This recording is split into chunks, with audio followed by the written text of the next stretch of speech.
नमस्कार दोस्तों, आपका स्वागत करता हूं आप ही के यूट्यूब चैनल में।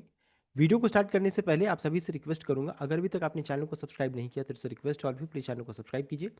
वीडियो को लाइक कीजिए एंड शेयर कीजिए एज मच एज पॉसिबल, ताकि ज़्यादा से ज़्यादा लोगों तक ये वीडियो पहुंच सके। तो चलिए स्टार्ट करते हैं। यहाँ पर देखिए, आज हम लोग डिस्कशन करने वाले हैं बट सुदीप फार्मा आईपीओ के बारे में डिस्कशन करेंगे। यहाँ पर देखिए, डिस्कशन से ये निकल कर आएगा कि क्या इस आईपीओ में अप्लाई करना सही रहेगा कि नहीं रहेगा। वैल्यूएशन को चेक करेंगे, साथ साथ पूरे सभी चीज़ों को चेक किया जाएगा, कंपनी का फिनेंशियल वगैरह को भी चेक किया जाएगा। तो चलिए स्टार्ट करते हैं। यहाँ पर सबसे पहले अच्छी कंपनी जो रहता है, इस कंपनी के बारे में जान लेते हैं कि इनकॉर्पोरेट हुई थी दिसंबर 1989 में, यानी बहुत ही पुरानी कंपनी है। इसका हेडक्वार्टर गुजरात वडोदरा में है। मैन्युफैक्चर करती है mineral based excipients and speciality ingredients. देखिए, ये मैन्युफैक्चर करती है। ये दोनों चीज़ जो रहता है यूज़ होता है फार्मास्यूटिकल्स सेक्टर में, फूड, न्यूट्रिशन इंडस्ट्रीज, इन तीनों सेक्टर, तीनों जगह पे यूज़ होगा, तीनों वर्टिकल्स में यूज़ होता है इनका प्रोडक्ट्स। कंपनी का प्रोडक्ट रेंज चेक करेंगे तो calcium, magnesium, iron, zinc, potassium, sodium derivative use as functional ingredients and excipients. यानी कि देख सकते हैं, ये जो मेजर इन सभी चीज़ों का देखिए उत्पादन करती है, प्रोडक्शन करती है। जो मेजरली यूज़ होता है, समझिए कि ये बेसिक है कि बेसिक मटेरियल ये प्रोड्यूस करती है, जो कि रॉ मटेरियल के रूप में यूज़ होता है इन तीनों सेक्टर में।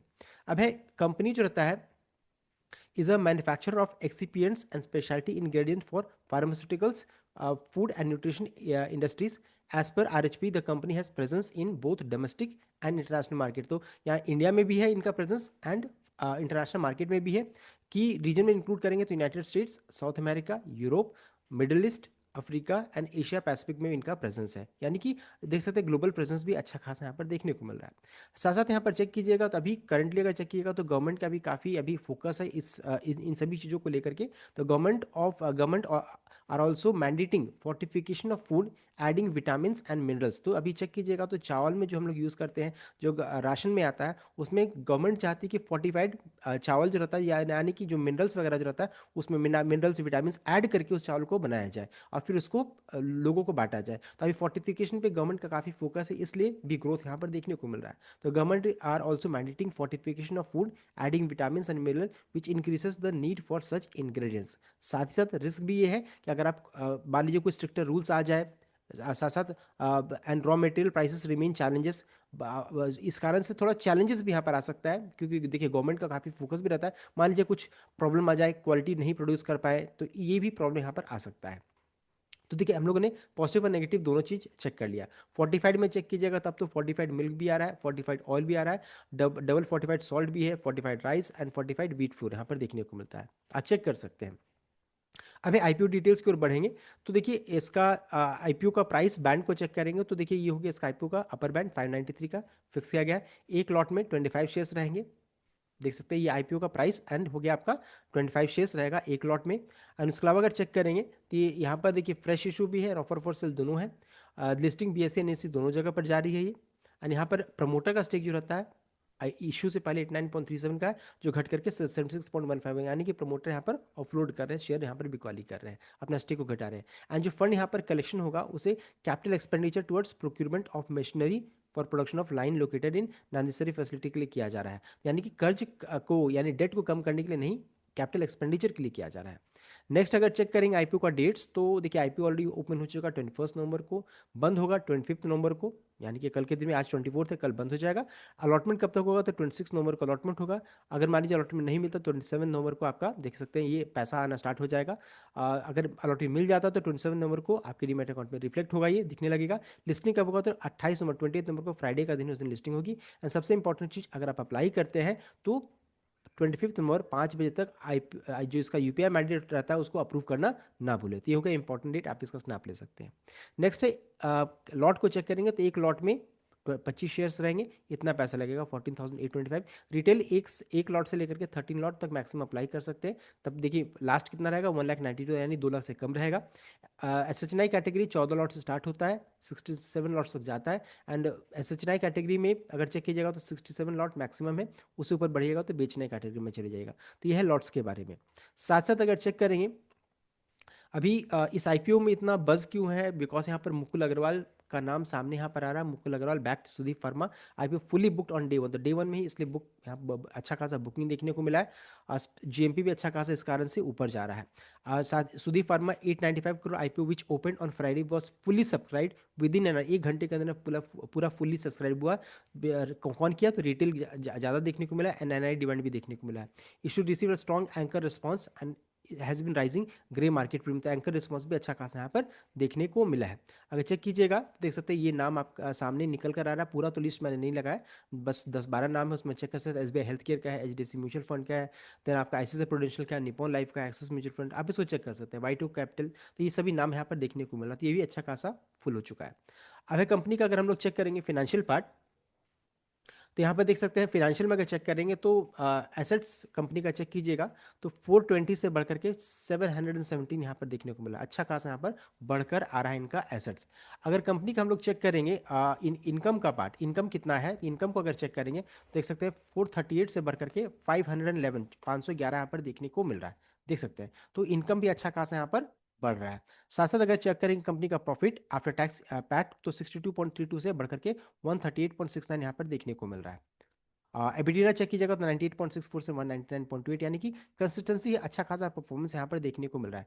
नेटवर्थ कंपनी का चेक करेंगे तो 226 से बढ़कर के 497, रिजर्व्स एंड सरप्लस 221 से बढ़कर के 481, एंड कंपनी का कर्ज यानी डेट को चेक कीजिएगा तो 135.25, ये भी अच्छा खासा बढ़ रहा है। तो देखिए कंपनी का फाइनेंशियल बहुत ही शानदार है।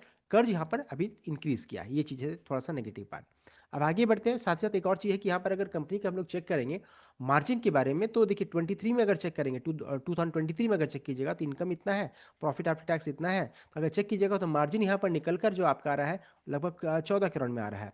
और अगर 24 में चेक कीजिएगा तो इसका मार्जिन जो निकल कर आएगा आपका लगभग 28 के अराउंड में निकल कर आ जाएगा। 2025 में चेक कीजिएगा तो लगभग 27 के अराउंड में आ रहा है, यानी कि काफ़ी हेल्दी मार्जिन यहाँ पर देखने को मिल रहा है।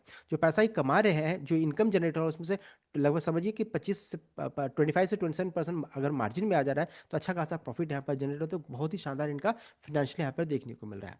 अब एक कंपनी का की परफॉर्मेंस इंडिकेटर को चेक करेंगे तो देखिए डेट टू इक्विटी 0.20, चलिए कंट्रोल में है, लेकिन हाँ ठीक है, मतलब उतना ये कह सकते हैं कि कंट्रोल में है, उतना रिस्की नहीं है, उतना डर नहीं है यहाँ पर। रिटर्न ऑन नेटवर्क 27.88% का शानदार है। PAT margin 27.63, FDR margin 39.70, price to book value थोड़ा यहाँ पर हाई नजर आ रहा है। मार्केट कैप 6697.85, ये भी ठीक ठाक सा नजर आ रहा है, देख सकते हैं। तो ये हो गया कंपनी का केपीआई। नेक्स्ट ईपीएस को चेक करेंगे तो ये चीज़ थोड़ा सा यहाँ पर मुझे थोड़ा सा नेगेटिव लगा, वो है कि कंपनी का पी रेशियो काफ़ी हाई उन्होंने रखा 53.5 है। पोस्ट आईपीओ पहले कितना है 47.61, जो बढ़ करके 53.55 हो जाएगा। एंड ईपीएस 12.46 से घट करके 11.07 यहाँ पर देखने को मिला है, यानी कि कंपनी का पी रेशियो काफ़ी हाई यहाँ पर देखने को मिल रहा है, जो मुझे लगा। अब क्यों उसको चलिए हम लोग अभी जरा चेक कर लेते हैं। तो यहाँ पर देखते हैं कंपनीज का वैल्यूएशन एट आईपीओ प्राइस। इस आईपीओ प्राइस में अगर कंपनी का वैल्यूएशन को चेक करेंगे 593 के भाव में, तो कंपनी का मार्केट कैप निकल कर आ रहा है 6700 करोड़ का, जो कि रफली 13.3 टाइम्स है कंपनीज का सेल से। जैसे एग्जांपल के तौर पे मान लीजिए जैसे मानना कि अभी हम लोगों ने चेक किया प्रॉफिट 511 का चेक किया, मार्केट कैप 6700 करोड़ का, उसे डिवाइड कीजिएगा तो 13.11 टाइम्स निकल कर आ रहा है, मतलब 13 गुना है, 13 टाइम्स है। This mean investors are willing to pay over 13 times the company's yearly sales to own a part of it. तो 13 गुना होने के बावजूद भी रहता भी लोग यहाँ पर पेमेंट करने के लिए तैयार है, तो 13 टाइम से ट्रेड कर रही है। अगर इसका हम लोग चेक करेंगे प्रॉफिट से अगर कंपेयर करेंगे तब प्रॉफिट एंड मार्केट कैप से। नेक्स्ट है पोस्ट आईपीओ। अभी जैसे हम लोग कंपनी ने पीवी रेशियो बताया, तो post IPO price to earning ratio which tells us how much investors are paying for each rupee the company earns is about 48.3 times. तो अभी हम लोगों ने चेक किया आईपीओ से पहले 48.3 टाइम्स हो जाएगा on based on FY25 profit.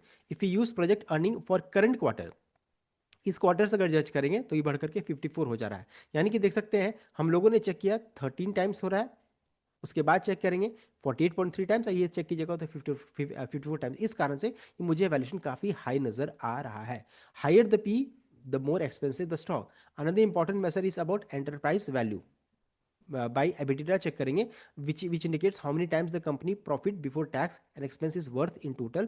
तो फॉर सुदी फार्मा रेशियो 34 टाइम्स निकल कर 34 टाइम्स, समझ रहे हैं। तो इस कारण से मेरे अनुसार ये स्टॉक थोड़ा सा हाई वैल्यूएशन यहाँ पर है। तो साथ साथ एक और चीज़ कि हम लोग इसको कंपेयर नहीं कर सकते बिकॉज कोई इसका कॉम्पिटिटर नहीं है, कोई इसका पीयर इनकी आरएचपी में है नहीं, तो ये चीज़ थोड़ा सा दिक्कत है। थोड़ा हाई वैल्यूएशन है और कंपेयर भी नहीं कर सकते हैं। अब है एक और चीज़ है कि अभी इस आईपीओ को कैसा रिस्पॉन्स मिल रहा है, तो आज के दिन में चेक कीजिएगा तो 3.34 टाइम्स से सब्सक्राइब हुई अभी तक। उसमें से अगर क्यूआईबी तो चलिए इसको अभी बहुत लास्ट में फिल होता है, नॉन इंस्टीट्यूशन 7.23 टाइम्स और रिटेल निवेशक 3.51 टाइम्स, यानी कि रिटेल कोटा फुल होता हुआ दिख रहा है। कंपनी ने इतना शेयर ऑफर किया है, इतना यहाँ पर देखिए रिस्पॉन्स देखने को मिल रहा है। तो अभी तक तो ठीक ठाक सा 3.34 है, बहुत ज़्यादा अच्छा भी नहीं है, बहुत ज़्यादा बहुत खराब भी नहीं है। अब ये देखने वाली बात है कल के दिन में कैसा रहेगा, वो मैटर करेगा। ये चीज़ है। नेक्स्ट है, अगर जेएमपी को चेक करेंगे तो जेएमपी देखिए 0 से 93 हुआ, 130 हुआ, 122 हुआ, अभी करंटली क्या है 112 का जेएमपी है, देख सकते हैं। इश्यू का प्राइस में जोड़ दीजिएगा तो 705 700 के भाव में लिस्टिंग हो सकता है, देख सकते हैं। एंड एस्टिमेटेड प्रॉफिट एक लॉट में 2800 का यहाँ पर बन सकता है। देखिए गारंटीड नहीं है, बस ये एक्सपेक्टेशन है, अनुमान लगाया जा रहा है। कई ऐसे भी है ना जीएमपी कुछ और दिखाया, लिस्टिंग काफ़ी नीचे भी हुआ, काफ़ी कभी काफ़ी ऊपर भी होता है, तो इसको बताइए कि बस एक्सपेक्टेशन है ये। अब इस जीएमपी से हम लोग चेक करेंगे कि इसका पी बाई रेशियो क्या रहेगा। तो देखिए अभी यहाँ पर लिस्टिंग हो रहा है, देख सकते लिस्टिंग नहीं, ये इशू का प्राइस है 53.57। अगर चेक करेंगे अ, मान लीजिए जैसे 50 के ऊपर में है ये, मान लीजिए अगर इस रेंज में चला जाता, मान लीजिए किसी कारण से गिरावट होती है 440 का रेंज जाएगा तो उसका पी रेशियो 40 हो जाएगा। अब मान लीजिए थोड़ी सी और, मान लीजिए 100 रुपये गिर जाता है तो 490 का भाव या फिर 500 का रेंज में अगर आता है तो 45 का पी रेशियो हो जाएगा। अभी है मान लीजिए 608 की लिस्टिंग होता है तो 55 का मल्टीपल है पी बाई रेशियो। 664 तो देख सकते हैं 60 का मल्टीपल है, लेकिन कहाँ पर लिस्टिंग हो रहा है, लिस्टिंग यहाँ पर होने का चांसेस देख सकते हैं। अभी जो हम लोगों ने चेक किया उसमें 700 से लेकर के 720 के अराउंड में लिस्टिंग होने का चांसेस यहाँ पर नजर आ रहा है, यानी इसका पी बाई रेशियो क्या हो जाएगा 64 के अराउंड में हो जाएगा। अभी इशू का प्राइस के अनुसार चेक करेंगे तो 53.57 है, यहाँ पर चेक कीजिएगा लिस्टिंग अगर इस जगह पर होगा तो 64 के मल्टीपल में ट्रेड करेगी, तो ये थोड़ा सा दिक्कत है, काफी हाई वैल्यूएशन यहाँ पर इन्होंने रखा है, मुझे ऐसा लग रहा है। अब आगे बढ़ते हैं, एक चीज जो हम लोगों ने मिस किया है वो है रिजर्वेशन पार्ट। तो क्यूआईबी के लिए 50% है, एनआई के लिए 15% है एंड रिटेल के लिए 35% यहाँ पर रखा गया, यानी कि इतने अलॉटीज यहाँ पर देखिए अप्रूव करेंगे 2,11,298 का, देख सकते हैं। तो ये हो गया रिजर्वेशन पार्ट। अब आगे बढ़ते हैं लास्ट सेक्शन की ओर कि यहाँ पर क्या है। तो देखिए सबसे पहला चीज़ है, अगर बिजनेस मॉडल को चेक करेंगे तो बहुत ही यूनिक बिजनेस मॉडल है, तो ये तो ठीक ठाक है।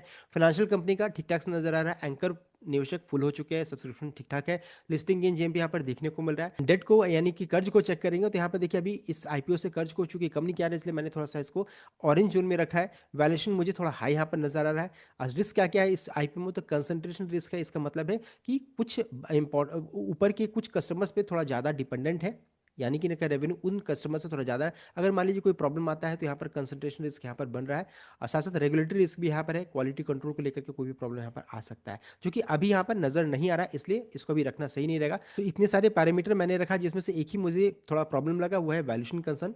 सो अब क्वेश्चन आ जाता है कि क्या करना चाहिए। तो देखिए लिस्टिंग गेन के पर्पज से अगर कोई काम कर रहे हैं तब तो ठीक है, यहाँ पर लिस्टिंग गेन बन सकता है। लॉन्ग टर्म पे पर्सपेक्टिव से मैं यहाँ पर बाय एंड डिप की स्ट्रैटेजी से काम करने वाला हूँ, क्योंकि यहाँ पर थोड़ा सा वैल्यूएशन कंसर्न मुझे नजर आ रहा है। आईपीओ के बाद एक्चुअली समझ में आएगा कि इस आईपीओ के बारे में किस कैटेगरी में किस सेक्टर को बिलोंग करेगी। साथ साथ मैं यहाँ पर कोई आपको बाय और सेल रिकमेंडेशन नहीं दे रहा हूँ कि आपको अप्लाई करना सही रहेगा, जो मेरा व्यू मैंने आपको बता दिया है।